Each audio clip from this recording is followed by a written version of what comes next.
बिस्मिल्लाहिर्रहमानिर्रहीम अस्सलाम वालेकुम वरहमतुल्लाहि वबरकातुहू। अल्लाहुम्मा सल्लि अला मुहम्मद व आले मुहम्मद रब्बि इश्रह ली सदरी वयस्सिर ली अमरी वहलुल उक़दतम मिन लिसानी यफ़क़हू क़ौली आमीन। ख़वातीन हज़रात, आप देख रहे कुतुब ऑनलाइन और मैं हूँ बिलाल कुतुब। और जुमेरात और जुमे का दिन आपकी कॉल्स के साथ होता है। हमारे टेलीफोन नंबर आपके सामने चल रहे होते हैं, आप इन नंबर्स पे कॉल कर सकते हैं और तहम्मुल के साथ फिर वेट करने की ज़रूरत पेश आती है और उसके बाद आपसे बात होगी इंशाअल्लाह ताला और आपके मसाइल के ऊपर जो भी वजीफ़ा मेरी दानिश में और मेरे मेहमान की दानिश में ठीक होगा और इंशाअल्लाह ताला पूरी सच्ची नीयत से ठीक होगा, वो आपकी हदिया किया जाएगा। और फिर इसके बाद सिर्फ यहाँ तक बात नहीं होती, क्योंकि बच्चियाँ और बच्चे हमारे जो हैं वो अपनी इस तरह के मसाइल डिस्कस करते हैं जिनके लिए एक सोशल एस्पेक्ट जो है वो भी बड़ा इम्पॉर्टेंट होता है। चिश्ती साहब अस्सलाम वालेकुम। वालेकुम अस्सलाम व रहमतुल्लाह। अल्हम्दुलिल्लाह जी। कॉलर लेने से पहले मैं आपको एक मौलाना मदूदी साहब की बात सुनाता हूँ। मौलाना मदूदी की बात तो नहीं है, लेकिन उनकी उस फाउंडेशन की, देखिए अगर आप घर बनाएं और घर देखें तो घर की बुनियाद में जो ईंटें होती हैं या जो फाउंडेशन होती है, बोझ तो सारा वो उठा रही होती है, लेकिन नज़र तो किसी को नहीं आती। बहुत खूबसूरत बात। ऐसा ही है ना, नज़र तो वो आ रहा होता है जो कि ऊपर होता है। मौलाना मदूदी की फाउंडेशन जो है ना, इसमें उनके तालिब इल्मों को हमेशा गौर से देखिए कि वो तालिब इल्म किस तरह के पैदा किए, किस तरह के छोड़ के गई। यही बात अगर आप मेरे नबी पाक सल्लल्लाहु अलैहि वसल्लम के सहाबा में देखें कि रसूल पाक सल्लल्लाहु अलैहि वसल्लम ने फाउंडेशन कैसी बनाई। मैं इस बात को नहीं, मौलाना की बात करता हूँ सिर्फ। मौलाना के एक तालिब इल्म थे जो कि मेंबर भी थे कौमी असम्बली के, और उस ज़माने में वो थे मालाकंड से। और मालाकंड आपको पता है थोड़ा सा बैकवर्ड एरिया तो नहीं मैं कहूँगा, लेकिन थोड़ा सा कम ज़राए वाली जगह है। खालिक दाद उनका नाम था। खालिक दाद आप भी हयात हैं और अल्लाह ताला उनकी ज़िंदगी ज़्यादा करे। एक ज़माना था जब वो मेंबर थे और उनके बेटे से किसी वजह से, मुझे नहीं पता वो ख़ता का था या दुश्मनी था, किसी वजह से कोई कत्ल हो गया। तो वो पुलिस आई, पुलिस पकड़ के ले गई। तो खालिक दाद जो है वो अपने बेटे के पीछे ना थाने गए ना अदालत गए, कुछ नहीं हुआ। और कोई अपना ज़ोर भी नहीं इस्तेमाल किया, किसी को फ़ोन भी नहीं किया। बेटा जो था वो रुलता पुलता किसी तरीके से कुछ टेक्निकल ग्राउंड्स के ऊपर, मेरा अपना अंदाज़ा है, टेक्निकल ग्राउंड्स के ऊपर उसकी बेल हो गई और वो बाहर आ गया। और बाहर आया तो एक दिन शाम को खालिक दाद के साथ, वो अपने अब्बा के साथ, यानी कि बेटा और बाप जो है वो ड्राइंग रूम में रात को बैठे हुए अपने घर के। तो बेटे ने बड़ी शिकायत की और जायज़ शिकायत की। उसने कहा, अब्बा जी आप मेंबर हैं कौमी असम्बली के, और पाकिस्तान की कौमी असम्बली की बात कर रहा हूँ, तो आपने ना मेरा पूछा, ना मेरे लिए कुछ किया, ना कोई दाद रसी, ना कोई लेना ना कोई देना। आप मतलब कितने दुख की बात है कि आपने अपने सके बेटे को छोड़ दिया। तो उन्होंने कहा, मुझे ये बताओ कि तुम जो मुजरिम थे या तुम नहीं थे मुजरिम? उसने कहा, नहीं, ख़ता तो मेरे से हुई है। तो उसने कहा, पक्की बात है तुमसे ख़ता हुई है? उन्होंने कहा, हाँ हाँ बिल्कुल ख़ता हुई। उसने कहा, तुमने वो जो असला था जिसकी वजह से वो कहते हैं कि तुमने मारा, वो असला पकड़ा नहीं गया था, वो कहाँ पर है? उसने कहा, जी वो डबल बैरल या वो फ़लानी राइफ़ल वहाँ पड़ी है। खालिक दाद जो है वो उठे, उन्होंने वो राइफ़ल ली, अपने कब्ज़े में की, DPO को फ़ोन किया। DPO को फ़ोन करके उन्होंने कहा, जनाब मेरे बच्चे ने इकरार कर लिया है कत्ल का, कि कत्ल इसने किया है, आप तशरीफ़ लाएं और इसको हिरासत में लें। वो जो टेक्निकल ग्राउंड थे गलत थे, इसने खुद कबूल कर लिया कि मैंने कत्ल किया। बेटा जो था उसके तो पाँव तले से ज़मीन निकल गई, DPO के भी खैर पाँव तले से ज़मीन निकल गई। थाने पहुँचे, गन लेकर आए। तो DPO भी थोड़ा समझदार आदमी होगा, उसने जो दूसरे मुखालिफ लोग थे उनको भी बुला लिया। अब खालिक दाद साहब जो है ये मेंबर कौमी असम्बली हैं, भाई हम हर सियासतदान के ऊपर कीचड़ उठाते हैं, ये भी पाकिस्तान है। उसने सामने वो ख़ानदान लाकर बैठा दिया और उन्होंने कहा, खालिक दाद साहब आप ये ख़ानदान है, आपके बेटे ने खुद कहा है कि इसने कत्ल किया है, चाहे अदालत ने एक टेक्निकल ग्राउंड्स पे छोड़ दिया, आप देखें कि अब क्या होगा। उन्होंने कहा, भाई मेरा बेटा कातिल है, आप इसकी सज़ा में मेरे बेटे को खून माफ़ कर दें या कत्ल के बदले खून के बदले खून ले लें, या जैसे आप चाहें इंसाफ जो है कर दें। ये मेरी बंदूक है जिससे कि इसने किया, ये आपके हवाले। यकीन करें कि उन लोगों ने बेटे की तरफ नहीं देखा। उन्होंने कहा, खालिक दाद तुमने जो किरदार बहसियत बाप अदा किया है ना, हमारी दुआ है झोलियाँ उठा के कि अल्लाह ताला पाकिस्तान में इसी तरह के बाप और इसी तरह के रियासतदान और इसी तरह के सियासतदान जो है वो पैदा करे। उन्होंने अनकंडीशनल उस बच्चे को DPO के दफ्तर में बैठे बैठे माफ़ कर दिया। खालिक दाद माशाल्लाह ताला मलाकंड में हयात हैं, आपका जी चाहे तो ये वाक़या उनसे तस्दीक ज़रूर कीजिएगा। लेकिन ये कहना कि इस मुल्क में बाकिरदार लोग नहीं हैं चीदा हैं, हाँ ये भी सच है, लेकिन हम भी, मुझे लगता है मेरे समेत हम कुछ इतने मनफी लोग हैं चिश्ती साहब कि हम गलती के ऊपर तो स्कैंडल ज़रूर चलाते हैं, किसी की नेकी देखने के बाद, किसी का अखलाक देखने के बाद उसको इतना प्रमोट नहीं करते। ये बात सच है ना? 100% सच है। ये हमारे माशरे का अलमिया है कि जब भी हम किसी को ना अच्छाई करते हुए देखते हैं तो उसे नज़रअंदाज कर देते हैं, बुराई को प्रमोट भी करते हैं, उसके ऊपर हम जो है वो अपने सोशल मीडिया के ऊपर टैग भी करते हैं, देखते भी हैं, लेकिन कभी ऐसा नहीं हुआ किसी ने अच्छाई की हो और उसको प्रमोट किया जाए। और अखलाक भी अगर कहीं नज़र आ जाए और अच्छाई हो ना, उसको भी अपनी प्रमोशन के लिए यूज़ करते हैं कि मैंने देखें रात को जाके एक गरीब आदमी को सोते हुए उसके ऊपर कंबल डाला, फिर अपनी सेल्फ़ी जो है वो भी साथ लगाएंगे। अल्लाह माफ़ करे, ज़रूर किया कीजिए, लेकिन बात जो सिर्फ ये कह रहा हूँ कि हमारे यहाँ बहुत से आला किरदार के अखलाक के लोग हमारी असम्बलियों में मौजूद है। इसलिए जो अल्लाह कहता है ना कि जब तक एक भी शख्स मेरा नाम लेने वाला रहेगा मैं क़यामत नहीं लाऊँगा। जितने भी हालात मुश्किल हों, नेक लोग, अच्छे लोग मौजूद हर जगह हैं। जी अस्सलाम वालेकुम, हमारे कॉलर हैं। वालेकुम अस्सलाम जी मेरा भाई गुलाम मोहम्मद बोल रहा हूँ बहावलपुर से। जनाब बिस्मिल्लाह, हुक्म। मेरी ना वाइफ कम से कम 1.5 साल से बीमार है। कभी उसको कंधे खींचे जाते हैं, कभी उसको पेट की जो है ना लूज मोशन लग जाते हैं, कभी उसको ना पीछे से दर्द उठती है, दिल की तरफ आ जाती है। नाम क्या बेगम तो का? इलाज करवाए हैं। नाम क्या? उसका नाम है शनाज अख्तर, उसकी वालदा का नाम है जन्नत बीबी। अच्छा ये बताइए, आपने जो बड़े इलाज कराए हैं उनमें से क्या इलाज करवाए हैं? उनमें से यह है कि दम दरूद बहुत कराए हैं और पीरों फकीरों से भी दम करवाए हैं, बाकी बाजार में भी यानी डॉक्टरों से भी इलाज करवाया है। डॉक्टरों से क्या इलाज कराया? डॉक्टरों से इलाज क्या कराया? डॉक्टरों ने बस इंजेक्शन लगाए हैं। किस चीज के? बस जो भी इंजेक्शन बनता था वो लगा देते थे, कुछ दवाई शवाई दे देते थे, कहते ठीक हो जाएगी। गुलाम मोहम्मद, आपको नहीं पता आपकी बेगम को डॉक्टर कौन सा इंजेक्शन लगा रहा है? सर ये तो पता नहीं, अभी वो ही लगा देते थे, उधर ही इमरजेंसी में जाते थे, इंजेक्शन लगा देते थे। इमरजेंसी में जाते थे पेट दर्द की वजह से? हाँ, राइजक का भी देते थे और भी कुछ 2-3 गोलियां भी देते थे, इंजेक्शन भी दे देते थे। राइजक के इंजेक्शन देखो गुलाम मोहम्मद, पहली बात तो ये कि ये पेशेंट का राइट भी है और डॉक्टर का फ़र्ज़ भी है कि वो पेशेंट को समझाए कि आपको प्रॉब्लम है क्या। अब खातून मोहतरम जो हैं इनको बुनियादी तौर पे प्रॉब्लम शुरू हुआ था तज़ाबियत से, एसिडिटी से।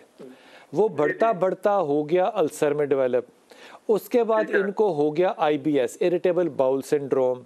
अब वो एक विशियस साइकिल चला हुआ है कि वो ख़त्म नहीं हो रहा। अब इसमें एक इलाज तो इनको ये करना पड़ेगा, जो तज़ाबियत के लिए मेडिसिन डॉक्टर ने दिया वो लेनी पड़ेगी, एक काम तो ये करना पड़ेगा।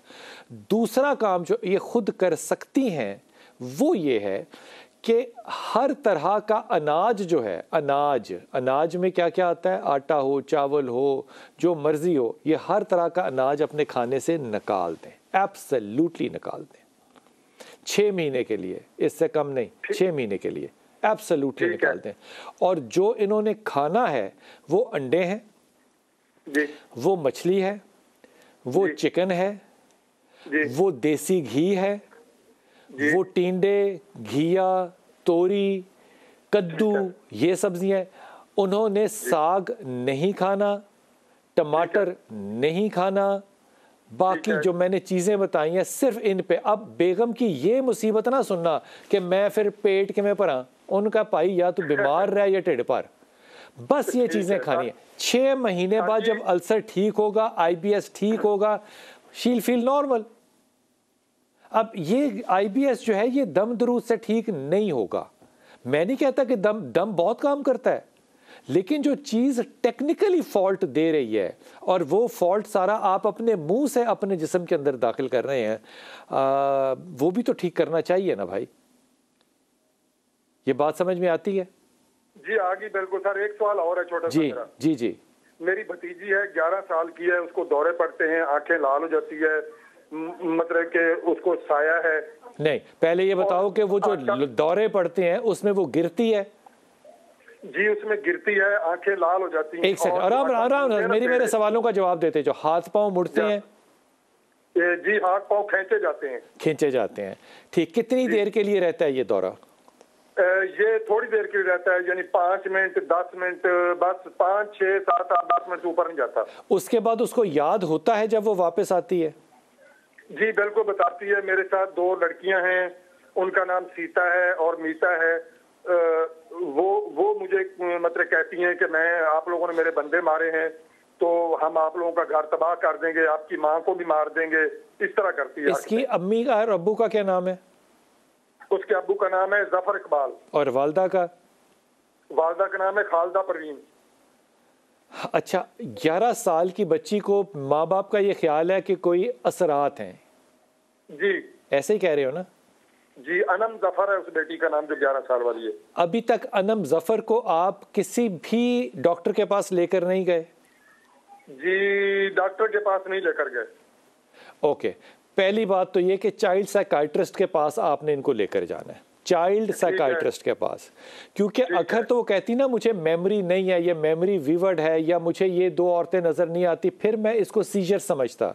लेकिन ये जो मामला है ये सीजर नहीं है, ये मामला साइकोटिक है।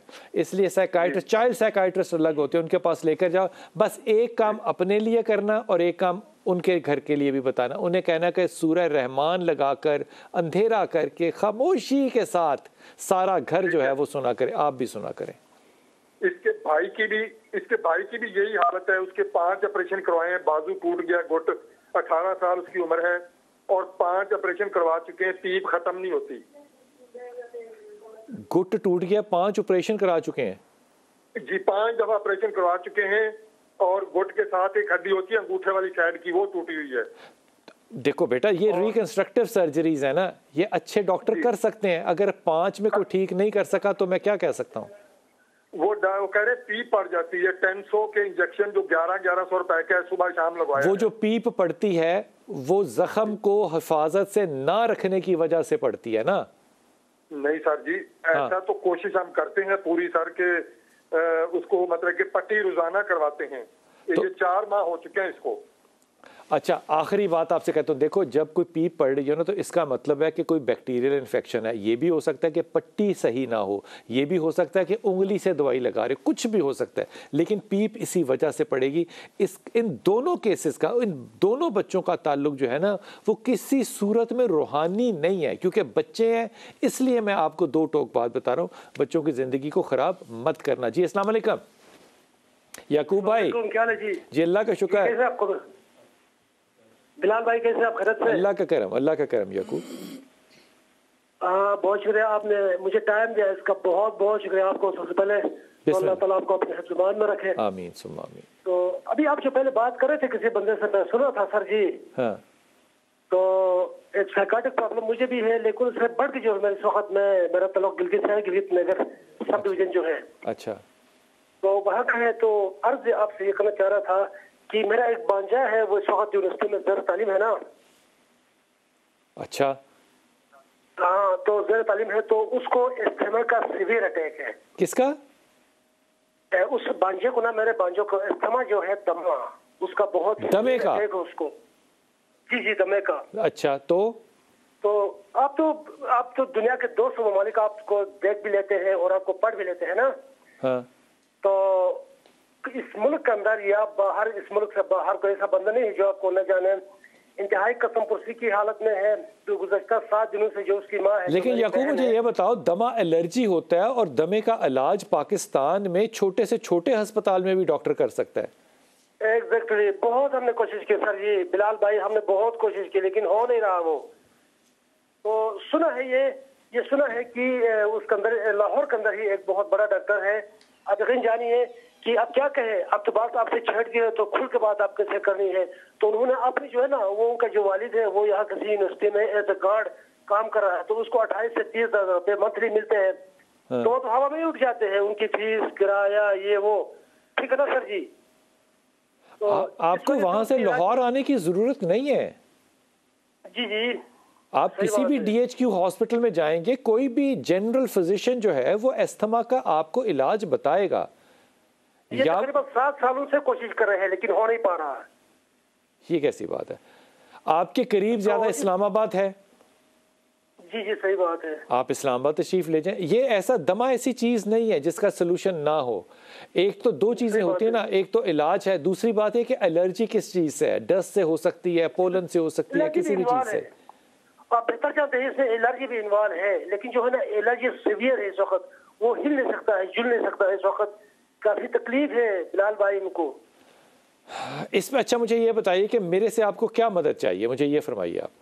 बस ये भी है ना, अभी मैंने आप 2 मिनट पहले आपने आपके बता दी कि आपको पूरी दुनिया के है ना 200 ममालिक आपको पढ़ते हैं, आपको देख लेते हैं। अब उनकी कसम पुरसी है कि अब यहाँ से आप यकीन कर ले कि वो हिल नहीं सकते, जुल नहीं सकते हैं। इतने भी उनके फाइनेंशियल इतने हैं ना, वो इस वक्त वो कसम पुरसी में है कि कुछ भी नहीं है। तो इसके लिए कोई ऐसा है, कोई ऐसा सिस्टम इसमें स्टूडियो में या आपकी इर्द गिर्द कहीं भी?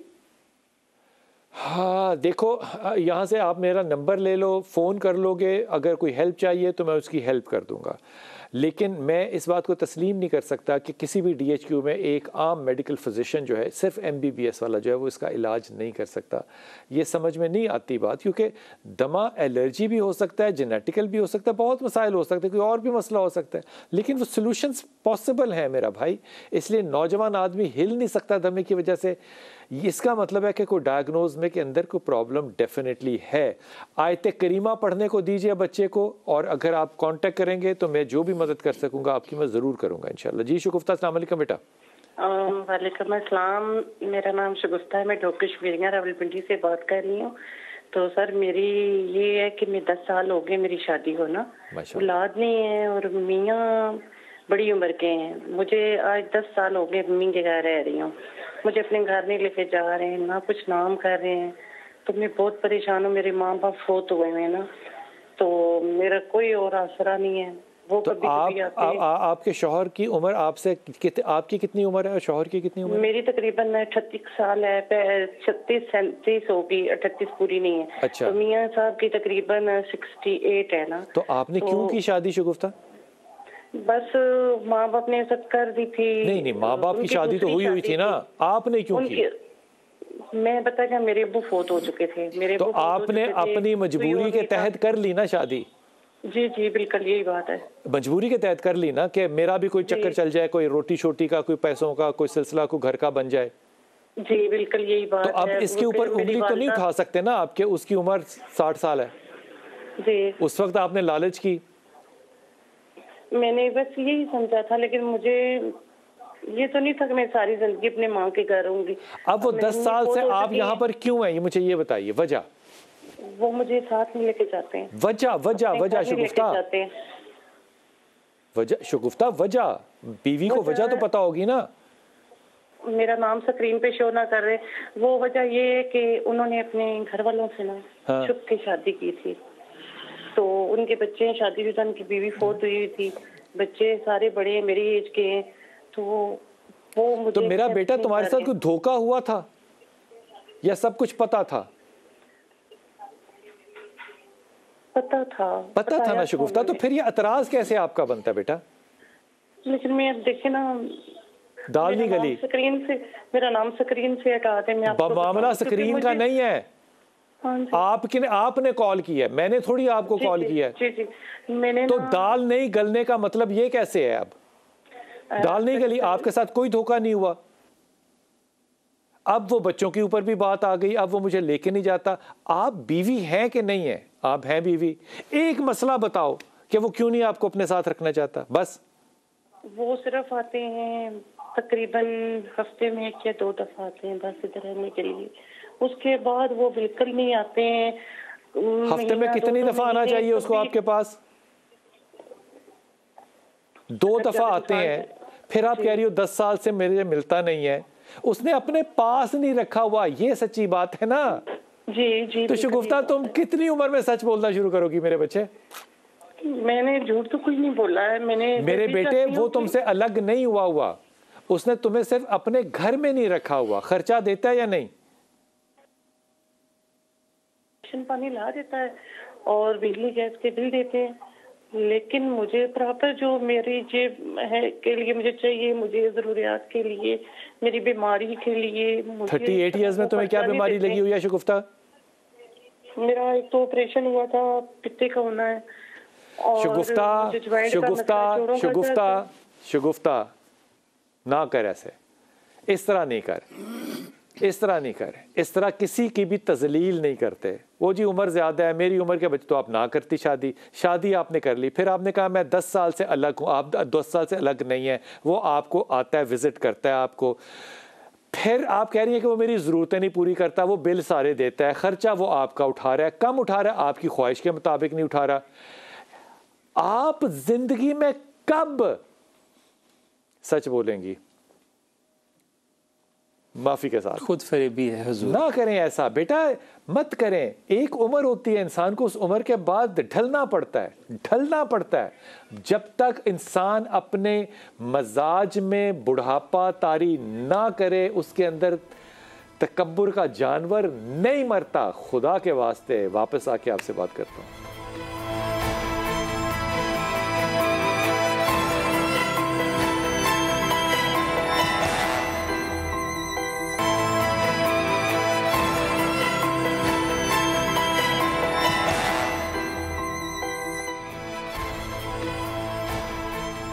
बिस्मिल्लाहिर्रहमानिर्रहीम। अगर चिश्ती साहब डॉक्टर के पास जाएं या वकील के पास जाएं और आधा सच बोलें तो फंसेंगे तो आप ही ना।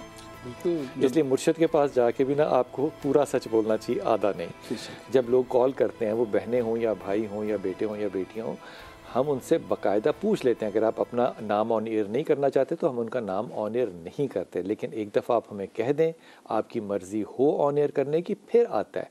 फिर ऑन एयर होने के बाद ये मैं माफ़ी के साथ ये चोंचला करना कि अब मेरा नाम हटा दें, ये ब्लैकमेलिंग है, ये मुनासिब बात नहीं है।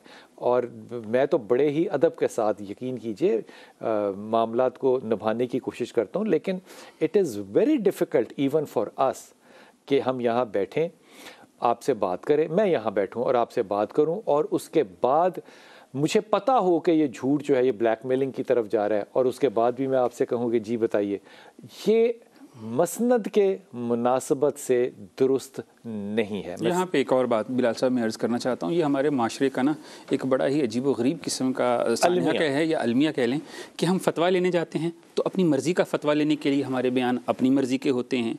वकील के पास जाते हैं तो अपनी मर्ज़ी का जो है वो फ़ैसला लेने के लिए अपनी मर्ज़ी का बयान देते हैं, आधा सच आधा झूठ, यानी कि हम सिर्फ अपने फ़ायदे के लिए हर चीज़ को इस्तेमाल करते हैं। अभी तक ये हालात पति चिश्ती साहब यहाँ तक आ चुकी हुई कि मुझे कोई खातून कहती है ना कि मेरी तलाक हुई है, तो मैं उससे पूछता हूँ कि तलाक थी या खुला था, दोनों में फ़र्क है। और जब निकलता खुला बाद में खुला निकलता, फिर खुला निकलता है। तो ये जो अपने पसंद की बात है ना बेटा, नहीं, अब मैं क्यों किसी का पर्दा खोलूँगा? अगर आप अपना नाम नहीं बताना चाहते तो मैं भी उसको ज़ाहिर नहीं करूँगा। हुजूर अक़दस एक खातून तशरीफ़ लाई और वो तकरीबन मेरे ख्याल में 60 साल की ज़रूर होंगी, दादो थी, नानो भी थी।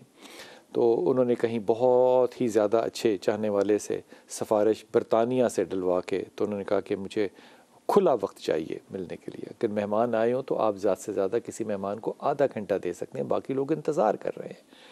ख़ातून को 3.5 घंटे दिए। ख़ातून जब गई तो उन्होंने जाके एतराज़ ये किया, उन्होंने कहा मैंने कुतुब साहब के साथ जाके गुफ्तगू किया, लेकिन उन्होंने मेरी बात सही तरह से सुनी नहीं है। वो सुनी नहीं इसलिए कि मैंने उन खातून को आखिर में जाते हुए सिर्फ ये कहा कि देखो मेरी प्यारी बहन, 60 साल की उम्र में अगर इंसान 14 साल का बिहेव कर रहा हो तो कोई शख्स भी, उसका अपना सका रिश्ता भी उसकी इज्जत नहीं करेगा। अपनी मर्जी का फैसला नहीं दिया ना, इसलिए आपने बात तवज्जो से नहीं सुनी। अब आपको अपनी उम्र बिहेव करनी पड़ती, 40 साल की उम्र में आपको 40 साल का बिहेव करना पड़ता है, 60 साल में 60 साल का बिहेव करता है। और जिस तरह हमारे चिश्ती साहब अभी 28 साल के, आपके ऊपर 28 साल का ही फतवा लग सकता है कि आप इसी तरह बिहेव करें। माशाल्लाह आपने मुझे कम उम्र कर दिया, आपकी ये भी बड़ी सआदत और बरकत है। ये हुस्न नज़र नहीं है, मुझे इतना ऐसा ही इल्म है कि आप माशाल्लाह। अब जो बात हम कर रहे थे, हमारे यहाँ हम अपनी मर्जी का फैसला चाहते हैं। अगर आप उसकी मर्जी, अल्लाह रसूल की मर्जी का फैसला क्यों नहीं? यही तो बात है कि हमारी तरबियत ऐसी है, हम खुद गर्ज इतने हो चुके हैं, हम खुद परस्त इतने हो चुके हैं कि हम अपनी दीन भी अपनी मर्जी का चाहते हैं, किसी से गुफ्तगू करें तो राय भी उसकी मर्जी की चाहते हैं। आप दो लोगों में इंसाफ करने जाए ना, और एक की मर्जी का फैसला ना करें जिसके हक में फैसला कर देंगे, तो दूसरा आपका दुश्मन हो जाएगा। वो आपको ना आलिम मानेगा, ना मुफ्ती मानेगा, ना स्कॉलर मानेगा, ना रूहानी और मजहबी किस्म की शख्सियत मानेगा। वो मैंने इस पर बड़ी डिफेंस मैकेनिज्म रखी हुई है। क्या कहना चाहिए, चालाकी का लफ्ज़ इस्तेमाल करना चाहता हूँ, मैं वाज़े तौर पे उन लोगों को कह देता हूँ देखो ये बात में मेरी राय शामिल नहीं है, ये अल्लाह कह रहा है, ये रसूल कह रहा है, अल्लाह का ये फ़ैसला है, अल्लाह के रसूल का ये फ़ैसला है। अब तकसीम जो है वो तुम जानो कि तुमने अपनी रज़ा करनी है या अल्लाह की। अपनी करोगे तो अल्लाह तुम्हें थका देगा और होगा वही जो अल्लाह चाहेगा। जी अस्सलाम वालेकुम नबीहा बेटा। अस्सलाम वालेकुम। वालेकुम अस्सलाम। जी अस्सलाम वालेकुम, ठीक हो आप? अल्लाह का शुक्र है मेरी बेटी, हुक्म कीजिए बेटा। जी मेरा नाम नादिया है और मैं बन्नू से बात कर रही हूँ। अच्छा। और रिश्ते के बारे में कुछ बात करनी थी और आपसे कुछ वजीफा भी मांगना था। और अम्मी कितना तक भी हर वक्त खराब रहती हैं, सर में दर्द होता है, उसके लिए भी कुछ वजीफा बता दें। रिश्ते आते हैं लेकिन फिर हमें या तो पसंद नहीं आते या फिर घर वालों को पसंद नहीं आते या फिर आते हैं और चले जाते हैं, पता नहीं क्या मसला है। अभी भी एक सितंबर के महीने में रिश्ता आया था लेकिन सब घर वालों को पसंद भी था। लेकिन पता नहीं अब क्या मसले पैदा हो जाते हैं दरमियान में फिर तो। अच्छा, ये जो आया था अभी रिश्ता नादिया, इसमें आपके घर में मसला पैदा हुआ था? जी उनकी तरफ से, क्योंकि हम लोगों ने और तो कुछ नहीं लिखवाना था। हाँ। सिर्फ इस लड़के का जो था 5 मरले घर था, लेकिन हम भाई ने कहा कि 3 मरले लिख लो या 2 मरले लिख लो और कुछ नहीं। अच्छा। क्योंकि इस लड़के का जो ना पहले भी रिश्ता टूटा हुआ था ना, यानी शादी होते होते उनकी रुक गई और तलाक हो गई आपस में। तो इस वजह से भाई थोड़ा परेशान थे। आपको लगता है कि भाई ने सही फैसला किया? नाम क्या था लड़के का, नाम बता सकती है? इमरान। ओके नादिया, मुझे ये बताओ कि भाई का फैसला सही था तुम्हारे ख्याल में? 5 मरले के घर में से तुम 3 मरले लिखा लो, ये सही फैसला है? मुझे इस वजह से थोड़ा वो है, कंफ्यूजन थी कि कल ऐसा ना हो कि मुझे भी तलाक दे दें या कोई ऐसी कोई बात हो जाए, तो इस वजह से थोड़ा नादिया देखो, मैं तुम्हें मैं बड़ा होने की हैसियत से, तुम्हें एक बाप की हैसियत से बात कर रहा हूँ। चीज़ों से सिक्योरिटी नहीं हो सकती। जी तुम 5 के 5 मरले भी लिखवा लो, तलाक फिर भी हो जाएगी। हाँ ये तो ये समझती हो? ये चीज़ों के ऊपर जब भाई फैसला या बाप फैसला करने लग जाए ना, तो इसका मतलब है उनको तरबियत की बड़ी जरूरत है। बिलाल भाई ये है ना कि हमारे मुआशरे में जो है बहुत अजीब किस्म के वो है ना, तो हम लड़कियां जो है खुद फैसला नहीं करती और ना घर वालों को बता सकते हैं कि ये सही है ये गलत है। अच्छा, मैं बड़ी ईमानदारी से कह रहा हूँ, मुझे वक्फे पे जाना है लेकिन मैं आपको ईमानदारी से नादिया बेटा कह रहा हूँ। पहली बात तो ये कि अगर लड़का अच्छा हो तो मेरे ख्याल में जो वो महर देना चाहे वो कबूल करना चाहिए। दूसरी बात ये कि अगर वो महर के अंदर कंजूसी कर रहा है तो फिर एक राय हो सकती है, लेकिन किसी की पूरी या आधी जायदाद मांग लेना ये किसी सूरत मुनासिब नहीं है। तीसरी चीज़ ये कि इमरान अच्छा लड़का था, you should have taken it. आपके साथ अगर आप मुझे अदरवाइज़ कहती तो मैं कहता कि ये रिश्ता तुम ज़रूर करो। अब भाइयों को अगर इनसिक्योरिटी है तो मैं इस पर कुछ नहीं कह सकता, महर के बगैर निकाह हो ही नहीं सकता, सच बात है। लेकिन किसी की आधी जायदाद तो महर में नहीं हो सकती ना। गिरबत की भी तो कोई इज्जत होगी ना, कोई वहाँ भी तो कोई रख रखाव होगा ना, कोई उसके भी तो माँ बाप बहन भाई होंगे ना। इस पे नेगेटिव पे खेलना कि डिवोर्स हो गई तो हमें सिक्योरिटी घर देगा ना। रिश्ते निभाने के लिए अखलाक और किरदार और आजिज़ी चाहिए, मरले नहीं चाहिए। वक्फा लेके वापस आते हैं।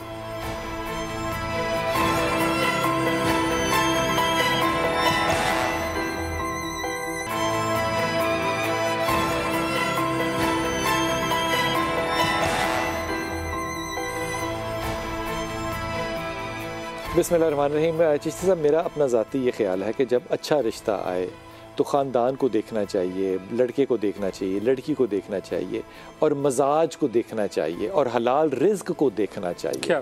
ये चीज़ें देखनी चाहिए। ये सिक्योरिटीज़ के साथ रिश्ते चलते नहीं हैं। सिक्योरिटीज़ गारंटीज़ नहीं होती ये। और अगली बात, आपका अल्लाह पे तवक्कल कहाँ पे है? हाँ, करना आपने निकाह है और रिश्ते तवक्कल पे चलते हैं, इखलाक पे चलते हैं। और अगर इनका रिश्ता नहीं आ रहा तो आप हमसे ये कहें कि जी हमें वज़ाइफ बता दें, तो हम आपको वजीफ़ा बता देते हैं कि आप ऐसा करें, सूरह मरियम रोज़ाना पढ़ा करें और सूरह अहज़ाब जुमा के बाद पढ़ना शुरू कर दें, हर जुमे के बाद इंशाअल्लाह। जुमे की नमाज के बाद ख़वातीन पढ़ सकती सूरह अहज़ाब और सूरह मरियम रोज़ पढ़ें, सूरह मरियम रोज़ पढ़ें। अल्लाह बेहतरीन रिश्ता अता फरमाएगा। लेकिन हमारे यहाँ रिश्ते देखने के लिए हम देखते हैं माल पैसा, ये वो ठीक है, थोड़ा बहुत देखना चाहिए, लेकिन अल्लाह पे तवक्कल भी रखना चाहिए। अच्छा, उन सहाबियों की फिर शादी कैसे होती जिनको कि अल्लाह के रसूल ने कहा कि तुम अपनी तहमत दे दो? उसने कहा फिर मैं पहनूंगा क्या? फिर अल्टीमेटली को उसने कहा, अल्लाह के रसूल ने कहा कि छल्ला रिंग छल्ला लोहे का, उसने कहा मेरे पास वो भी नहीं है।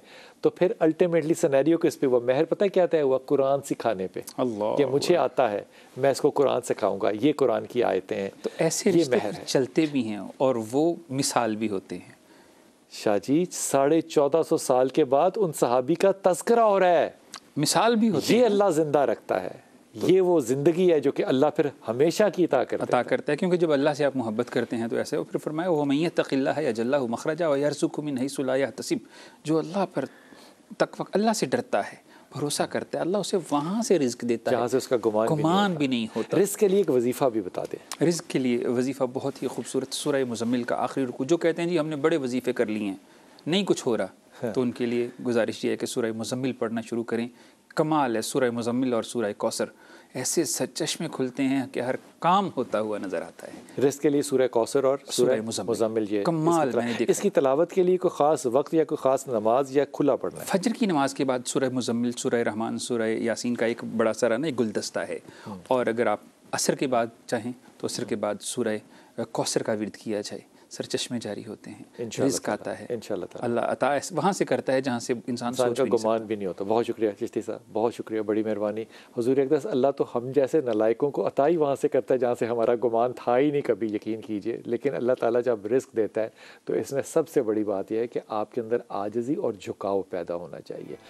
ज़िंदगी में कभी ये फ़ैसला ना कीजिएगा कि मैं अपने ज़ोरे बाजू से कमाता हूँ। इससे बड़ा तकब्बुर फ़िरौन का और कोई नहीं हो सकता कि मैं ये चाहता हूँ। लेकिन फिर हर फ़िरौन के लिए अल्लाह एक मूसा ज़रूर पैदा करता है। अपनी दुआओं में ख़ास तौर पे आज जुमे की नमाज के अंदर आप थोड़ा सा जल्दी जाइएगा, क्योंकि अल्लाह ताला के रसूल ने कहा है कि फ़रिश्ते बैठे होते हैं किसी जगह टेक लगा के खामोशी से। जो नमाज आपने 2 रकअत पढ़नी है मस्जिद में जाने की वो पढ़ें, और उसके बाद खुदा के वास्ते ये मेरी दरख्वास्त है आपसे, इस मुल्क के लिए, इस मुल्क की खैरियत के लिए आप दुआ कीजिए। बिल्कुल इसी तरह जिस तरह कि अगर आपका 2 साल का बेटा आपके साथ मस्जिद में गया हो, तो जिस तरह आप उसकी हिफाजत करके, उसकी तरफ आंखें करके, उसका हाथ पकड़ के अपनी दुआ करेंगे और उसके मुस्तकबिल को अच्छा रोशन देखना चाहेंगे, इसी तरह इस पाकिस्तान के 75 साल के इस बच्चे के लिए भी दुआ कीजिएगा कि अल्लाह ताला इसे राह रास्त पे भी लगाए, इसके वसाइल भी दे, और अल्लाह ताला इसमें हिकमत और हकायत वाली लीडरशिप भी दे। आमीन सुम्मा आमीन या रब्बुल आलमीन।